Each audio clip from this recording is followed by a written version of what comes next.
ஐபிஎல்ல பெரிய தொகை கொடுத்து ஏலம் எடுக்கப்பட்ட சில வீரர்கள் இன்னும் களம் காணாம இருக்காங்க.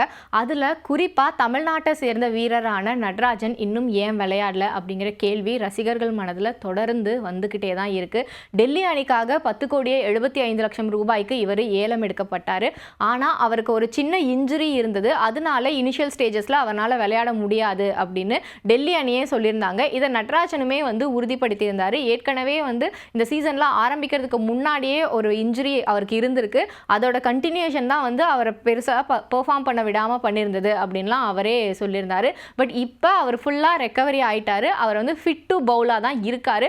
ஆனாலும் அவரை விளையாட வைக்கல. இது ஏன் அப்படின்னு சொல்லி அந்த அணியோட பயிற்சியாளரான கெவின் பீட்டர்சன் முன்னாடி ஒரு கேள்வி அப்படிங்கிறது முன்வைக்கப்படுது. அதற்கு கெவின் பீட்டர்சன் பதில் கேள்வி எழுப்புறாரு நிருபர்களை பார்த்து.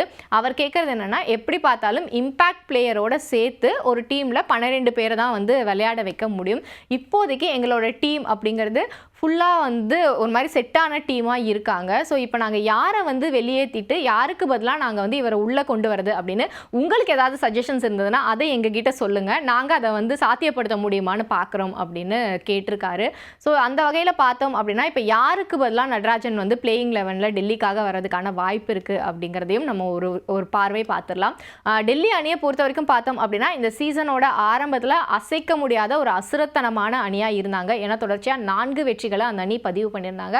5ஆவதா மும்பைக்கு எதிரான போட்டியில் விளையாடும் போது தான் அவங்க முதல் தோல்வியை சந்திக்கிறாங்க.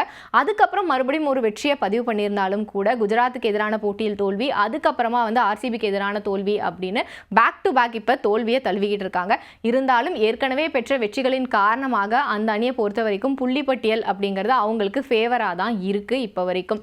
ஆனால் இப்போதைக்கு பார்த்தோம் அப்படின்னா ஆர்சிபிக்கு எதிரான போட்டியில் அந்த அணியோட பவுலிங் யூனிட் ஒரு மிகப்பெரிய சொதப்பல் அப்படிங்கிறத பண்ணியிருந்தாங்க. குறிப்பாக பார்த்தோம் அப்படின்னா ஆரம்பத்தில் எடுத்ததுமே அந்த அணியோட கேப்டன் அக்ஷர் பட்டேல் பவுலிங் போட வந்தார். அது ஒரு நல்ல ஸ்டார்ட்டாகவும் அந்த அணிக்கு அமைஞ்சிருந்தது.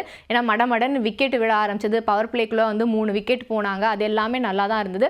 ஆனால் அதுக்கு அப்புறமா அந்த அணியினால் விக்கெட்டே எடுக்க முடியலை அப்படிங்கிறதா நிதர்சனமான உண்மையாக இருந்தது. இதற்கு சில கேட்ச்களை அந்த அணி தவற விட்டதும் ஒரு காரணமாக இருந்தாலும் கூட அவங்களோட பவுலர்ஸ் எதிர்பார்த்த மாதிரி அவங்களால ப்ரொடியூஸ் பண்ண முடியல கிரவுண்டில் அப்படிங்கிற ஒரு ரியாலிட்டியும் நம்ம கண்டிப்பாக ஒத்துக்கிட்டு தான் ஆகணும்.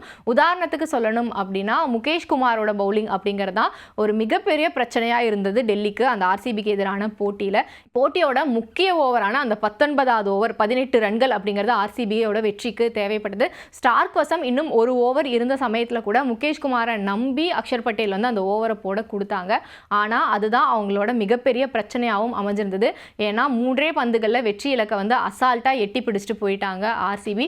அந்த அணியோட டிம் டேவிட்டோட அசுரத்தனமான ஃபார்ம் அதற்கு ஒரு காரணம் அப்படின்னாலும் முகேஷ் குமார் யார்கரா போட அதை அவரால் வெல் எக்ஸிக்யூட் பண்ண முடியல அப்படிங்கிறது ஒரு முக்கிய காரணமாக அமைஞ்சிருந்தது. ஸோ ஒருவேளை யாரையாவது ரிப்ளேஸ் பண்ணிட்டு நடராஜனை உள்ளே கொண்டு வரணும் அப்படிங்கிற ஒரு சூழல் இப்போதைக்கு டெல்லி கேபிட்டல்ஸ்க்கு வந்தால் அது கண்டிப்பாக முகேஷ் குமாராக தான் இருக்கும் அப்படின்னு எதிர்பார்க்கலாம்.